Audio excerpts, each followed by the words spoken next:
Halo, apa kabar Anda semua?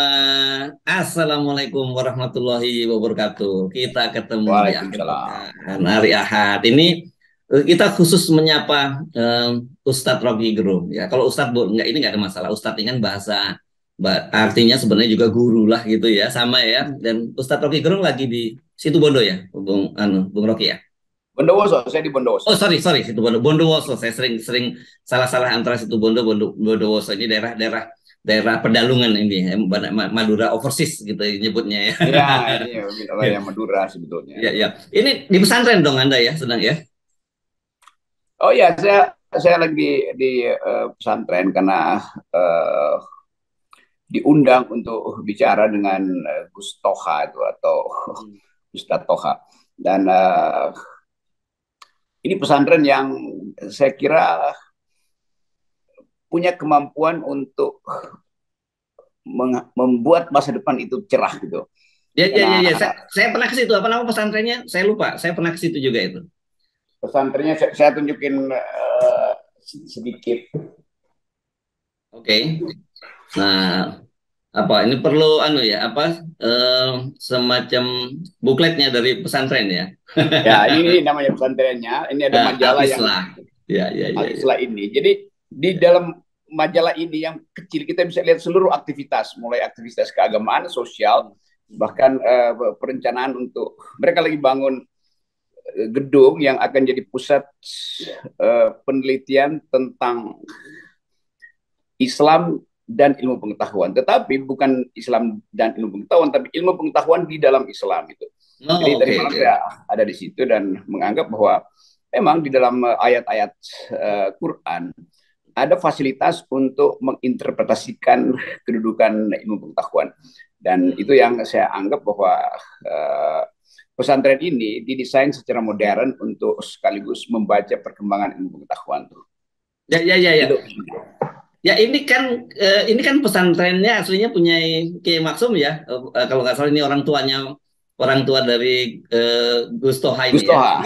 Ya, ya, ya. Oh, Iya, ini legend Kiai ini. Masum dulu terkenal di Ya, waktu 212 di ya. Jakarta. Hmm. Dia waktu itu dalam keadaan sakit, tapi dia berupaya untuk menunjukkan diri bahwa dia lebih, dia sebut waktu itu lebih baik tewas di Oh dalam ya. pertempur, tewas ketika bertempur, ketika dibanding tewas di atas kasur. Ah, Satu, gini. Bahasanya begini, saya ingat itu. oke, Di atas sepur ada kondektur, gitu ya. Daripada mati di atas kasur lebih baik kita mati di medan tempur. Ah, itu waktu itu ininya beliau tuh. ya betul. Dan itu yang menginspirasi sebelumnya pesantren ini untuk terus mengaktifkan semacam niat untuk memperbaiki bangsa itu. Untuk bertempur bukan dalam arti yang terlalu harfiah, Ya, ya, tetapi ya. pikiran itu kan alat untuk bertempur. Nah, bagian itu yang kita bahas kemarin ada kurang lebih 2000 santri yang ikut ceramah saya dan yang unik Gus Toha sebagai pemimpin pesantren dia lakukan seri kuliah di sini dan siapapun boleh datang sini Hmm, hmm. untuk mengaktifkan percakapan. Bahkan ada beasiswa-beasiswa mereka yang mau belajar, nggak harus Muslim, Hmm. uh, non Muslim juga diundang untuk bicara di sini. Jadi satu Hmm. waktu pernah ada delegasi dari Indonesia Timur yang uh, yang satu Kristen, yang satu Protestan, yang satu Katolik. Hmm. Jadi selesai kuliah, ceramah atau pendidikan, eh, Gus Toha panitia mengantarkan yang satu pergi ke gereja Katolik di Hmm. Bondowoso, yang satu pergi ke gereja Protestan. Lalu kembali lagi, lalu bersama-sama dengan santri yang lain belajar lagi. Jadi ini Hmm. satu satu peristiwa unik. Karena yang diunggulkan di sini adalah kemampuan untuk saling menghargai itu. Dan itu Hmm. saya kira kesempatan yang bagus bagi bangsa ini untuk belajar dari uh, pesantren ini, Al-Islah ini ya, yang mengajarkan toleransi bukan sekedar sebagai ucapan, tapi praktek untuk menghadirkan pikiran pada bangsa ini. Itu Ya, intinya. ya. Oke, ini saya lihat flyer Anda ya, disebutnya ini pengajian rutin bulanan Tambana AT. Ya, Tambana AT ini kira-kira ini bahasa bahasa Maduranya ini ya, ngaji kitab tafsir Jalalain. Tambah hati ini artinya tambah hati ya. Itu jadi Dan ini ada Anda, wah ini berat ini kalau tafsir jalan lain ini kan berarti tafsirnya di kalangan Nahdliyin ini ya. Dan wah ini pesertanya rame banget saya lihat ya. Ini musola atau di masjid ini Bung Rocky ini? Itu Aula, musola aula itu maksud saya. semacam ya tempat ceramah tuh. Oke. Dan mereka disebut itu masjid kembar tuh karena ada dua tempat di situ, ada masjidnya, ada ruang pertemuannya. Jadi saya menganggap bahwa pesantren itu kan sekolah. Sekolah artinya tempat orang berpikir. Berpikir Boarding itu school, kalau sekarang orang nyebutnya kan dia. apa? Boarding school, pesantren ini kan Di sebenarnya ya. boarding school di situ. Yes. Ada disiplin diajarkan pada para santri, mulai dari bangun pagi, sholat subuh, lalu gantian piket dan sapa tamu itu dengan gerak yang disiplin tetapi penuh takwa. Jadi hal-hal yang harusnya diajarkan di negeri ini supaya kita tahu bahwa tempat kita belajar itu di mana aja, tempat kita berpikir itu di mana aja, dan pikiran itu nggak boleh dihalangi. Dan ada sedikit soal, setelah itu ada tugas keamanan mungkin datang dan bercakap-cakap. Tapi saya anggap bahwa ini kesempatan baik bagi bangsa untuk lakukan hal-hal semacam ini di semua tempat itu, di pesantren, di seminari Katolik segala macam, supaya ada percakapan antar warga negara tuh, yang memang didesain oleh pemimpin, oleh pendiri bangsa ini untuk berbeda secara etnis, berbeda di dalam agama, tapi ada persahabatan di dalam pikiran. Ya kira itu tema yang kita bicarakan, lalu timbul diskusi yang panjang tadi malam ada 2 jam, karena tetap orang ingin dengar tuh isu politik di FNN apa katanya tuh. Ya, kalau bisa lebih banyak isu politik akhir-akhir ini. Saya bilang iya itu bisa kita bicarakan, tapi kita mesti pakai fondasi dulu bahwa ini adalah tempat kita berdiskusi secara akademis tuh. Dan lalu timbul diskusi yang menarik dan sampai akhirnya saya kecapean. Lalu minta luar biasa ya. Bagaimana Anda melihat dinamika itu di lingkungan pesantren ini? Seorang anak muda berdiri tiba-tiba dan mengatakan, saya ingin jadi bupati, saya ingin jadi bupati Bondowoso, lalu ingin jadi gubernur. Apa saran FNN yang sering dia baca tuh? Kenapa Pak Rocky dan Pak Heru selalu mengkritik pemerintah? Apa saya nggak boleh berdekatan dengan elit kekuasaan? Menarik. Memungkinkan dia mewujudkan cita-cita jadi pejabat publik. Saya bilang jauhi yang sekarang tuh, nanti aja. Karena dia betul-betul mengatakan, saya yakin saya bisa tuh, tetapi kasih saya kesempatan itu. Nah ini hal yang menarik. Artinya nggak ada kekurangan stok kepemimpinan di kita tuh. Banyak anak muda sebetulnya yang dari awal mengatakan saya mau jadi pemimpin karena saya melihat ada hal yang kurang di dalam kepemimpinan pemimpin yang ada sekarang. Jadi naluri untuk memimpin itu ada dan itu diucapkan di pesantren. Dan kita bangga sebetulnya bahwa yang kita sebut pesantren itu yang sering kali juga diinsinuasikan sebagai Islamofobi, tempat teroris segala macam. Enggak, itu tempat berpikir dan tempat sebetulnya mendidik kader gitu. Dan jangan ragu bahwa kemampuan anak-anak muda kita yang ada di pesantren untuk mengucapkan pikiran masa depan itu bahkan melampaui kecermatan para politisi untuk membeli suara pada mereka tuh. Jadi sekali lagi ada kritisisme muncul di pesantren dan itu sangat bagus dan melengkapi kemampuan kita untuk membayangkan siapa yang akan memimpin ke depan. Ya tentu tadi malam pasti nama Anies disebut, mau diuji tuh bagaimana. Saya bilang bawa aja ke sini.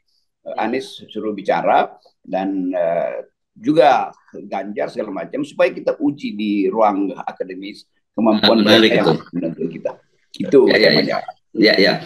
Dan orang lupa ya kalau kita bicara pesantren gitu bahwa banyak sekali tokoh-tokoh pergerakan kita itu dulu lahir dari pesantren. Oke, kita menyebut 2 nama besar ormas Islam lah, katakanlah seperti Kiai Haji Ahmad Dahlan dan juga Kiai Hasyim Asy'ari. Itu dua-duanya juga besar dalam tradisi pesantren. Bahkan mereka pernah berguru pada satu guru yang sama, yaitu Kiai Saleh Darat di Semarang kan.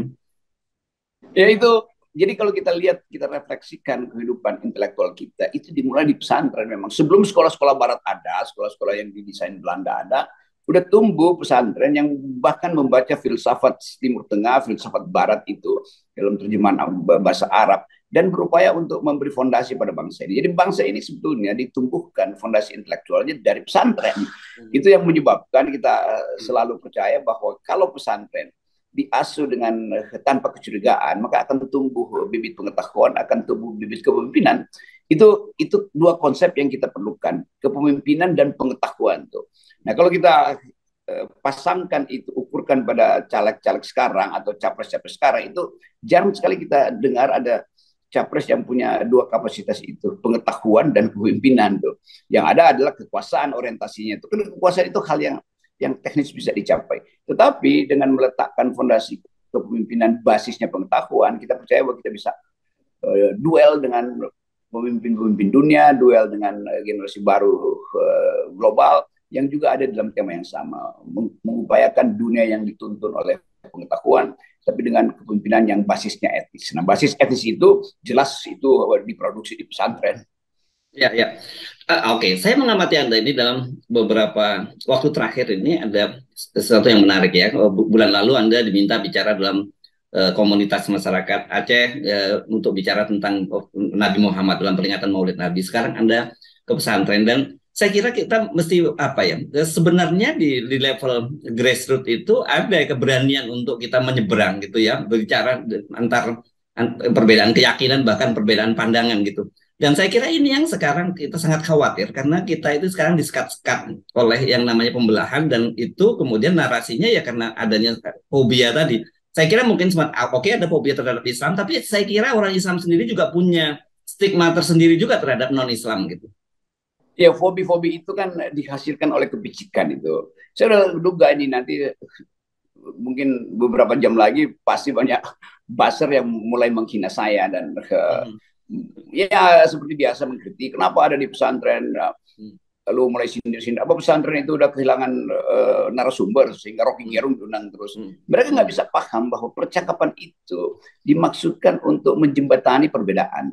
Yes. Dan tapi saya sering abaikan aja karena itu artinya tanda orang syirik dan menganggap bahwa justru di pesantren itu karena berlimpah pengetahuan maka diperlukan diskusi yang lintas pandangan hidup. Jadi yes. Itu sebetulnya yang dicemburui itu. Tapi udah saya ngomong di Aceh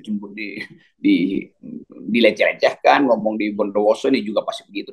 Tapi yang penting kita nggak usah peduli nih kalangan-kalangan dungu ini, karena mereka nggak mampu untuk menangkap ada aspirasi baru dari masyarakat Muslim terutama anak muda itu yang hanya mau memikirkan bangsa ini mau diolah dengan konsep apa ke depan.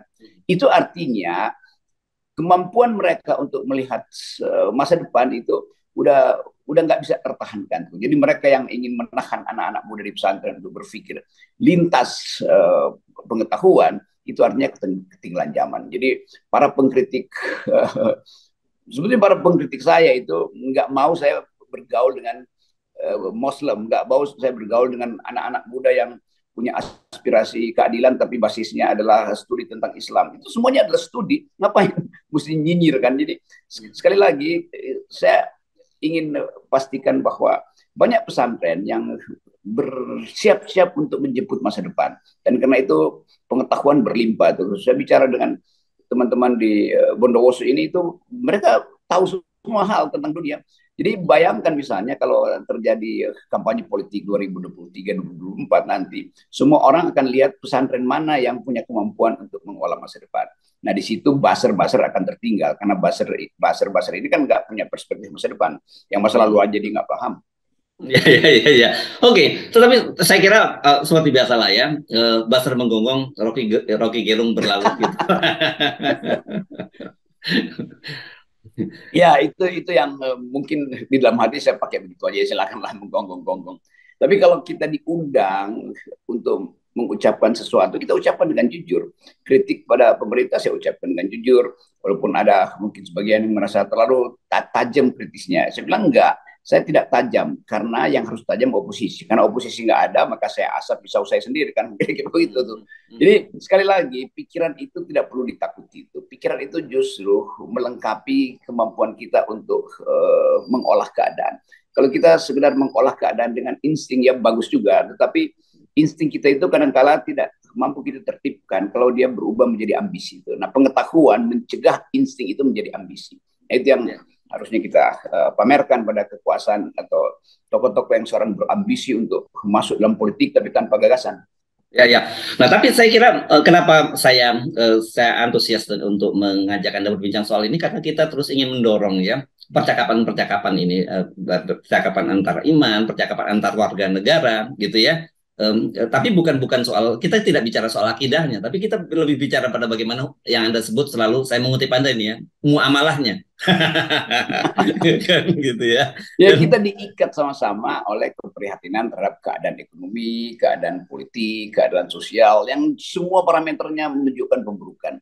Dan harus dibuka percakapan muamalah supaya kehidupan kita betul-betul terkoneksi secara sosial tuh. Kalau terkoneksi secara akidah, secara iman, itu urusan pribadi. Dan kekusukan agama itu ditentukan oleh kemampuan setiap orang untuk berhubungan secara individual dengan penciptanya itu. Bahwa ada komunitas agama itu mengasuh isu-isu sosial. Kan itu yang harusnya ya, kita bedakan antara dimensi akidah dan dimensi muamalah. Yang menghidupkan percakapan warga negara sekaligus menghargai keyakinan masing-masing. ya, ya. Dan saya kira gini, kita tahu bahwa sekarang ini narasi itu pembelahan itu masih terus diproduksi terus dan saya kira ini memang kita mesti kritis karena ini sebenarnya adalah kepentingan dari para elit politik tertentu gitu ya, baik dari yang sisi kita sebut kanan maupun kiri itu untuk menjaga loyalitas mereka, menjaga segmennya dengan cara yang tidak sehat tadi, terus menjaga memelihara dan membuat bara tentang pembelahan ini. Itu suasana tadi malam juga begitu tuh. Santri-santrinya bingung nih. Kok tetap terus ya? Apa nggak ada cara lain untuk saling mengkritik? Kenapa mesti pakai sentimen-sentimen oh, itu berbahaya politik identitas? Jadi mereka nggak paham apa yang terjadi di Jakarta tuh. Nah, saya terangkan secara singkat bahwa Jakarta nggak punya tema. Jakarta artinya istana. Nggak punya tema untuk diajukan ke publik. Kalau tema keadilan udah pasti orang tahu setiap hari istana memproduksi ketidakadilan. Omnibus Law itu contoh yang paling konkret. Kalau tema keakraban sosial, tetap orang lihat bahwa itu buzzer-buzzer istana tetap menghina-hina itu. Jadi kalangan bawah itu tidak bisa mengerti kenapa melarang politik identitas kalau nggak ada gantinya yaitu politik keadilan misalnya kan. Jadi mulai timbul kritisisme bahwa memang istana itu hanya punya cara untuk mempertahankan kekuasaan dengan menakut-nakuti itu. Itu yang terbaca dalam diskusi tadi malam itu. Karena itu istilah politik identitas itu banyak dibahas tadi malam. Dan itu adalah cara buruk untuk mengajar bangsa itu. Karena harusnya dari corong istana diuraikan apa itu keadilan, kenapa Indonesia mengalami disparitas. Indonesia mengalami disparitas, mengalami ketegangan kaya miskin bukan karena politik identitas, tapi karena politik modal kan begitu. Jadi betul-betul bisa dimengerti oleh teman-teman muda di pesantren bahwa yang diinginkan oleh negara adalah rakyat jangan persoalkan ketidakadilan yang sifatnya eksploitasi oligarki. Karena itu dialihkan isunya menjadi politik identitas. Itu artinya terbaca dengan baik bahwa tipu-tipu istana ini itu nggak mempan di daerah. Ya, ya, ini yang kita sebut smoke and mirror. Jadi memang mereka mencoba Yes. membuat asap dan kemudian mengalihkan pandangan supaya orang tetap sibuk fokus ini sementara mereka mengeruk keuntungan yang luar biasa gitu dari sumber daya alam, dari kebijakan-kebijakan pemerintahan dan sebagainya gitu ya. Ya, itu buat anak-anak Bondowoso itu smoke and mirror itu kerjaan tukang sulap, bukan bukan bukan kerjaan pemimpin sebetulnya. Oke, Bung Rocky. Jadi ini safari pesantren di Jawa Timur ya, daerah Tapal Kuda ya. Iya, nanti masih ada pertemuan agak terbatas dengan pemimpin-pemimpin tokoh-tokoh masyarakat Tapal Kuda. Jadi ini sesi kedua nih. Tadi malam sesi yang agak umum, nanti ada sesi yang lebih khusus tuh supaya lebih tajam kita diskusi. Jadi tokoh-tokoh dari Tapal Kuda mengundang saya untuk ya kasih waktu 1,5 jam untuk lebih memperdalam apa sebetulnya yang jadi isu nasional hari ini. Yes, oke. Dan kabar baiknya Anda tidak dicekal ya di pesantren ya, Bung Rocky. Ya, karena saya diundang dan ini pesantren yang terbuka, jadi bahkan Intel kalau mau ikut diskusi ya silakan aja tuh. Tapi tetap kita mesti mengerti bahwa ada ketegangan sosial sebetulnya, dan kalau ada petugas intelijen masuk itu artinya kita bisa pastikan itu disuruh negara untuk mengamati apa diskursus di bawah tuh. Tapi saya selalu terbuka, saya ucapkan pada teman-teman yang bertugas sebagai intelijen silahkan mengcopy bahkan memantau, tetapi jangan halangi diskusi supaya kalian itu tahu betul apa sebetulnya yang ada di benak masyarakat sipil. Jadi kira-kira itu pesan saya buat dunia intelijen. Baik, terima kasih Bung Rocky Gerung dan salam hormat untuk Gus Mutok, Gus Toha di sana dan juga para santri-santri di pesantren Al Islah Bondowoso ya. Assalamualaikum warahmatullahi wabarakatuh. Waalaikumsalam. 0% kan. Yes, tetap 0% juga.